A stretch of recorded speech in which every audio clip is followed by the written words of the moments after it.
ಪೂಜೆ ನೆರವೇರಿಸಿದ ಎಲ್ಲ ವಿದ್ಯಾರ್ಥಿಗಳಿಗೆ ಧನ್ಯವಾದಗಳು. ಇವತ್ತಿನ ಈ ಕಾರ್ಯಕ್ರಮದ ಅಧ್ಯಕ್ಷರು ನಿಮ್ಮೆಲ್ಲರ ನೆಚ್ಚಿನ ಗುರುಗಳು ಹಾಗೂ ಕೊಪ್ಪಳ ವಿಶ್ವವಿದ್ಯಾಲಯದ ಕುಲಸಚಿವರಾದ ಡಾಕ್ಟರ್ ಡ್ಯಾನಿ ಸರ್ ಅವರನ್ನ ಈ ಒಂದು ಕಾರ್ಯಕ್ರಮಕ್ಕೆ ಆತ್ಮೀಯವಾಗಿ ಸ್ವಾಗತವನ್ನು ಬಯಸ್ತೇನೆ. ಜೋರಾದ ಚಪ್ಪಾಳೆ ಮೂಲಕ ಸರ್ ಅವರಿಗೆ ಸ್ವಾಗತ.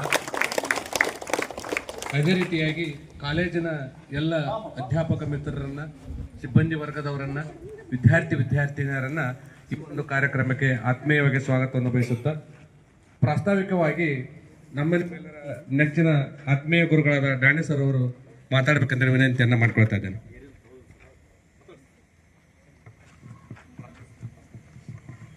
ಆತ್ಮೀಯ ವಿದ್ಯಾರ್ಥಿಗಳೇ, ಎಲ್ಲ ಅಧ್ಯಾಪಕ ಮಿತ್ರರೇ, ತಮ್ಮೆಲ್ಲರಿಗೂ ಸಂವಿಧಾನ ದಿನದ ಶುಭಾಶಯಗಳು. ಈ ಸಂವಿಧಾನದ ನಿರ್ಮಾತೃ, ಸಂವಿಧಾನದ ಶಿಲ್ಪಿ ಡಾಕ್ಟರ್ BR ಅಂಬೇಡ್ಕರ್ ಅವರು. ತಮಗೆಲ್ಲ ಗೊತ್ತಿರುವ ಹಾಗೆಯೇ 1947 ಆಗಸ್ಟ್ 15ರಂದು ನಮಗೆ ಸ್ವಾತಂತ್ರ್ಯ ಲಭ್ಯವಾಯಿತು. ಹಾಗಾಗಿ ನಮ್ಮದೇ ಆದಂಥ ಒಂದು ಸಂವಿಧಾನವನ್ನು ರಚನೆ ಮಾಡಿಕೊಂಡು ಮುಂದೆ ನಮ್ಮ ಆಡಳಿತವನ್ನು ನಿರ್ವಹಿಸೋದಕ್ಕಾಗಿ ಸಂವಿಧಾನ ಕರಡು ಸಮಿತಿಯನ್ನು ಅಲ್ಲಿ ನೇಮಕ ಮಾಡಲಾಯಿತು. ಪ್ರಾರಂಭಿಕ ಹಂತದಲ್ಲಿ 272 ಜನ ಸದಸ್ಯರು ಅದಕ್ಕಿದ್ರು. ಮುಂದೆ 700ಕ್ಕಿಂತ ಹೆಚ್ಚು ತಿದ್ದುಪಡಿಗಳನ್ನು ಜನತೆ ತಮ್ಮ ಅಭಿಪ್ರಾಯವನ್ನು ವ್ಯಕ್ತಪಡಿಸಿದರು. ಕೊನೆಗೆ ಈ ಒಂದು ಕರಡು ಸಿದ್ಧಗೊಂಡಾಗ ಅನೇಕ ಜನ ಸದಸ್ಯರಲ್ಲಿ ಕಾರ್ಯವನ್ನು ಮಾಡಿದರು. ಅದರಲ್ಲಿ ಅತ್ಯಂತ ಪ್ರಮುಖವಾದಂಥ ಕಾರ್ಯವನ್ನು ನಿರ್ವಹಿಸಿದಂಥವರು ಅಂದ್ರೆ ಸಂವಿಧಾನ ಶಿಲ್ಪಿ ಡಾಕ್ಟರ್ BR ಅಂಬೇಡ್ಕರ್ ಅವರು. ಹಾಗಾಗಿ ಮೊದಲು ಇದನ್ನ 1949 ನವೆಂಬರ್ 26ರಂದು ಕಾನೂನು ದಿನ ಅಂತೇಳಿ ದಿನ ಆಚರಿಸಲಾಗ್ತಿತ್ತು. ಸಂವಿಧಾನ ಅಂದ್ರೆ ಕಾನೂನುಗಳು, ನಿಯಮಗಳು. ಸಂವಿಧಾನದಲ್ಲಿ ಇರುವಂತಹ ನಿಯಮಗಳೇನದವಲ್ಲ, ನಮ್ಮ ರಾಜ್ಯಾಡಳಿತವನ್ನ, ರಾಷ್ಟ್ರದ ಆಡಳಿತವನ್ನ ಹೇಗೆ ನಾವು ನಿರ್ವಹಿಸಬೇಕು ಅನ್ನುವಂಥದ್ದು ಅದರಲ್ಲಿ ಅಳವಡಿಸಲಾಗಿತ್ತು. ಈ ಸಂವಿಧಾನವನ್ನ ನಿರ್ಮಾಣ ಮಾಡಿ ಮುಂದೆ ಅದು 1950 ಜನವರಿ 26ರಂದು ಅದು ಜಾರಿಗೆ ಬಂತು. ಅಲ್ಲಿಂದ ನಾವು ಗಣರಾಜ್ಯವಾಗಿ ಈ ಸಂವಿಧಾನ ನಮ್ಮ ಒಂದು ಗಣತಂತ್ರ ವ್ಯವಸ್ಥೆ ಕಾರ್ಯಾರಂಭ ಮಾಡಿತು. ಯಾಕೆ ಆ ದಿನವನ್ನು ಆಯ್ಕೆ ಮಾಡಿದ್ರು ಅಂದ್ರೆ 1930 ಜನವರಿ 26ರಂದು ನಮಗೆ ಸಂಪೂರ್ಣ ಸ್ವರಾಜ್ಯ ಬೇಕು ಅಂತೇಳಿ ರಾಷ್ಟ್ರೀಯ ಕಾಂಗ್ರೆಸ್ಸಿನ ಅಡಿಯಲ್ಲಿ ಸ್ವಾತಂತ್ರ್ಯ ಹೋರಾಟಗಾರರು ಹೋರಾಟ ಮಾಡ್ತಿದ್ರು. ಆ ಸಂಪೂರ್ಣ ಸ್ವರಾಜ್ಯದ ಏನು ದಿನ ಇದೆಯಲ್ಲ, ಜನವರಿ 26, ಅದರ ಕುರುಹಿನ ಮೇರೆಗೆ ಕೊನೆಗೆ 1950 ಜನವರಿ 26ರಂದು ನಮ್ಮ ಸಂವಿಧಾನವನ್ನ ನಾವೆಲ್ಲರೂ ಒಪ್ಕೊಂಡು ಆ ಸಂವಿಧಾನವನ್ನ ಆಚರಣೆ ಮಾಡಿಕೊಂಡು ಗಣರಾಜ್ಯ ಆರಂಭವಾಯಿತು. ಮತ್ತು ಸಂವಿಧಾನ ಅನ್ನುವಂಥದ್ದು ಅದು ನಮ್ಮ ರಾಷ್ಟ್ರವನ್ನ ಮುನ್ನಡೆಸುವ ನೀತಿ ನಿಯಮಗಳನ್ನ ಒಳಗೊಂಡಿದೆ.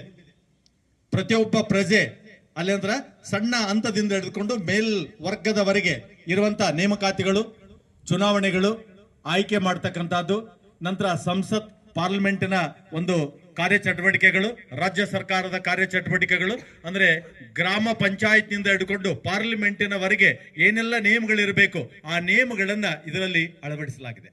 ಅಷ್ಟೇ ಅಲ್ಲ, ನಮಗಿವತ್ತು ಅತ್ಯಮೂಲ್ಯವಾದಂತ ಒಂದು ಸಂವಿಧಾನದ ಪೀಠಿಕೆಯನ್ನ, ಪ್ರಿಯಾಂಬಲ್ ಅನ್ನ ಈ ಸಂವಿಧಾನದ ಅಡಿಯಲ್ಲಿ ಕೊಡಮಾಡಲಾಗಿದೆ.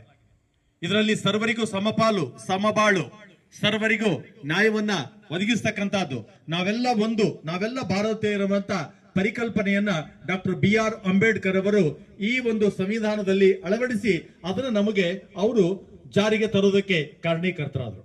ಹಾಗಾಗಿ ಇವತ್ತು ಅವರನ್ನ ಸಂವಿಧಾನ ಶಿಲ್ಪಿ ಅಂತ ಕರೀತಾರೆ. 7 ಜನ ಸದಸ್ಯರು ನೇಮಕಗೊಂಡ್ರು. ಕೆಲವರು, ಒಬ್ಬ ವ್ಯಕ್ತಿ ರಾಜೀನಾಮೆ ನೀಡಿದ್ರು, ಮತ್ತೊಬ್ಬ ವ್ಯಕ್ತಿ ಅದರಲ್ಲಿ ಸಾವನ್ನಪ್ಪಿದ್ರು. ಇಬ್ರು ಅಲ್ಲಿಂದ್ರ ಅಮೆರಿಕಾದಲ್ಲಿದ್ರು. ಇನ್ನ ಇಬ್ರು ರಾಜಧಾನಿಯಿಂದ ದೆಹಲಿ ನಗರದಿಂದ ದೂರ ಇದ್ರು. ಅವರಿಗೆ ಅನಾರೋಗ್ಯ ಇತ್ತು. ಹಾಗಾಗಿ ಯಾವ ಕೆಲಸ ಮಾಡೋದಕ್ಕೆ ಸಾಧ್ಯ ಆಗ್ತಿರ್ಲಿಲ್ಲ. ಆ ಕರಡು ಸಮಿತಿಯ ಅಧ್ಯಕ್ಷರಾದಂತ ಡಾಕ್ಟರ್ BR ಅಂಬೇಡ್ಕರ್ ಅವರ ಮೇಲೆ ಎಲ್ಲ ಜವಾಬ್ದಾರಿ ಅವರಿಗೆ ಬಿತ್ತು. ಪ್ರತಿನಿತ್ಯ ಅದನ್ನ ಕರಡು ತಯಾರು ಮಾಡ್ತಾ ದಿನಕ್ಕೆ 18 ಗಂಟೆಗಳ ಕಾಲ ಅವ್ರೇನ್ ಮಾಡಿದ್ರು ಅಂದ್ರೆ ಈ ಕರಡು ತಿದ್ದುಪಡಿ ಮಾಡೋದಕ್ಕೆ ಶ್ರಮ ಹಾಕಿದ್ರು. ಹಾಗಾಗಿ ಮುಂದೆ ಅಂತರ ಎಲ್ಲರೂ ಒಪ್ಪುವಂತ ಅತ್ಯದ್ಭುತವಾದಂತ ಒಂದು ಲಿಖಿತ ಸಂವಿಧಾನ, ಅತಿ ದೊಡ್ಡದಾದಂತ ಒಂದು ಸಂವಿಧಾನ ಭಾರತದಲ್ಲಿ ಜಾರಿಗೆ ಬಂತು. ಆ ಕಾರಣಕ್ಕಾಗಿ ಇವತ್ತು ಅವರನ್ನ ಸಂವಿಧಾನ ಶಿಲ್ಪಿ ಅಂತ ಹೇಳಿ ಕರೀತಾರೆ.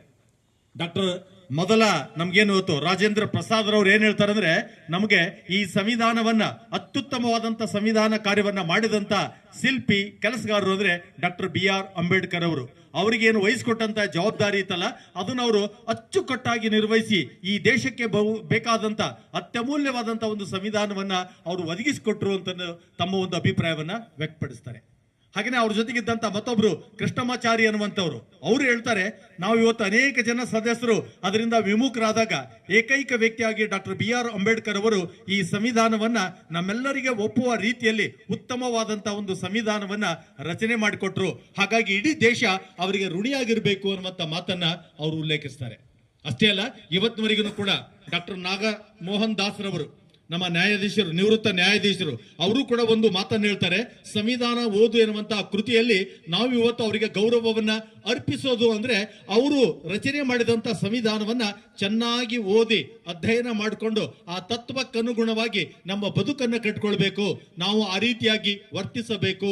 ಅದರಲ್ಲಿರ್ತಕ್ಕಂಥ ಸ್ವಾತಂತ್ರ್ಯ, ಸಮಾನತೆ, ಸೋದರತ್ವ ಈ ತತ್ವಗಳನ್ನ ನಮ್ಮ ಬದುಕಲ್ಲಿ ಅಳವಡಿಸಿಕೊಂಡು ಎಲ್ಲರಿಗೂ ಸಮಾನವಾದಂತ ಸಾಮಾಜಿಕ ನ್ಯಾಯವನ್ನ ನೀಡುವಂತ ಒಂದು ಸಿದ್ಧತೆಯನ್ನ ನಾವೆಲ್ಲರೂ ಮಾಡಿಕೊಳ್ಬೇಕು. ಅದು ನಾವು ಸಂವಿಧಾನ ಶಿಲ್ಪಿ ಡಾಕ್ಟರ್ BR ಅಂಬೇಡ್ಕರ್ ಅವರಿಗೆ ಅರ್ಪಿಸುವಂತ ಗೌರವ ಅಂತ ಹೇಳಿ ಅವ್ರು ಹೇಳ್ತಾರೆ. ಅದಕ್ಕೆ ಇವತ್ತು ತಮ್ಮೆಲ್ಲರಿಗೆ ಸಂವಿಧಾನ ದಿನದ ಈ ಶುಭಾಶಯಗಳನ್ನ ಹೇಳ್ತಾ, ಸಂವಿಧಾನದ ತಾತ್ಪರ್ಯವನ್ನ, ಸಂವಿಧಾನದ ನಿಯಮಗಳನ್ನ ನಾವೆಲ್ಲರೂ ಅಳವಡಿಸಿಕೊಂಡು, ಯಾಕಂದ್ರೆ ಸಂವಿಧಾನ ಅಂತಂದ್ರೆ ಎಲ್ಲ ಧರ್ಮಗಳಿಗಿಂತ ಶ್ರೇಷ್ಠವಾದಂತ ಧರ್ಮ. ಭಾರತೀಯರೆಲ್ಲರ ಒಳಿತನ್ನ ಇದು ಒಳಗೊಂಡಿದೆ. ನಮ್ಮೆಲ್ಲರ ಅಭ್ಯುದಯಕ್ಕೆ ಇದು ಕಾರಣವಾಗಿದೆ. ಆ ಕಾರಣಕ್ಕಾಗಿ ಇವತ್ತು ಸಂವಿಧಾನದ ನಿರ್ಮಾತೃಗಳನ್ನ ನೆನೆಸ್ಕೊಂಡು ಅವ್ರು ಮಾಡಿರ್ತಕ್ಕಂಥ ಕಾರ್ಯವನ್ನ ನಾವೆಲ್ಲರೂ ನೆನಪು ಮಾಡಿಕೊಂಡು ಅವರಿಗೆ ಗೌರವವನ್ನ ಸೂಚಿಸೋದ್ರ ಜೊತೆಗೆ ಆ ತತ್ವಗಳನ್ನ ಉಳಿಸುವಂತ, ಬೆಳೆಸುವಂತ ಕಾರ್ಯವನ್ನ ನಾವು ನೀವೆಲ್ಲರೂ ಮಾಡೋಣ ಅನ್ನುವಂತ ಮಾತುಗಳನ್ನು ಹೇಳಿ ಈ ಎರಡು ವಿಚಾರಗಳನ್ನ ಹಂಚ್ಕೊಳ್ಳೋದಕ್ಕೆ ಅವಕಾಶ ಮಾಡಿಕೊಟ್ಟಂತ ಎಲ್ಲ ವಿದ್ಯಾರ್ಥಿ ವೃಂದಕ್ಕೆ, ಅಧ್ಯಾಪಕ ಮಿತ್ರರಿಗೆ ವಂದಿಸಿ ಮತ್ತೊಂದು ಬಾರಿ ಸಂವಿಧಾನ ದಿನದ ಶುಭಾಶಯಗಳನ್ನ ತಮ್ಮೆಲ್ಲರಿಗೆ ಹೇಳ್ತಾ, ಸ್ವಾತಂತ್ರ್ಯ, ಸಮಾನತೆ, ಸೋದರತ್ವ ಚಿರಾಯುವಾಗಲಿ, ನಮ್ಮ ಸಂವಿಧಾನದ ಎಲ್ಲ ಆಶೋತ್ತರಗಳು ಈಡೇರಲಿ, ನಮ್ಮೆಲ್ಲರ ಬದುಕು ಹಸನಾಗ್ಲಿ ಅಂತ ಹೇಳಿ ಹಾರೈಸಿ ನನ್ನೆರಡು ಮಾತುಗಳನ್ನು ಮುಗಿಸ್ತೀನಿ. ಧನ್ಯವಾದ. ಈ ಒಂದು ಕಾರ್ಯಕ್ರಮದ ನಿಮಿತ್ತವಾಗಿ ತಮ್ಮ ಪ್ರಾಸ್ತಾವಿಕ ನುಡಿಗಳನ್ನು ಆಡಿರ್ತಕ್ಕಂಥ ಗುರುಗಳಿಗೆ ಎಲ್ಲರ ಪರವಾಗಿ ಹೃತ್ಪೂರ್ವಕ ಧನ್ಯವಾದಗಳನ್ನು ಅರ್ಪಿಸುತ್ತಾ, ಈಗ ಸಂವಿಧಾನದ ಪೀಠಿಕೆಯನ್ನ ವಿಶ್ವನಾಥ್ ಸರ್ ಅವರು ಬೋಧಿಸಬೇಕಂತೇಳಿ ವಿನಂತಿಯನ್ನ ಮಾಡಿಕೊಳ್ತಾ ಇದ್ದೇನೆ. ಎಲ್ಲರಿಗೂ ಕೂಡ ಸಂವಿಧಾನ ದಿನಾಚರಣೆಯ ಶುಭಾಶಯಗಳು. ಈಗ ನಮ್ಮ ಭಾರತ ಸಂವಿಧಾನದ ಪೂರ್ವ ಪೀಠಿಕೆಯನ್ನು ವಾಚನ ಮಾಡ್ತಕ್ಕಂಥ ಸಮಯ. ಪ್ರತಿಯೊಬ್ಬರು ಕೂಡ ತಮ್ಮ ಬಲಗೈಯನ್ನು ಮುಂದೆ ಚಾಚುವ ಮೂಲಕ ಆ ಒಂದು ಪ್ರತಿಜ್ಞಾ ವಿಧಿಯ ಸ್ವೀಕಾರ ಸ್ಥಿತಿಗೆ ಬನ್ನಿ.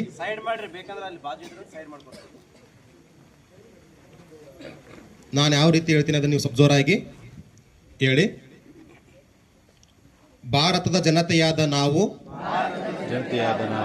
ಭಾರತವನ್ನು ಸಾರ್ವಭೌಮ ಸಮಾಜವಾದಿ ಧರ್ಮನಿರಪೇಕ್ಷ ಪ್ರಜಾಸತ್ತಾತ್ಮಕ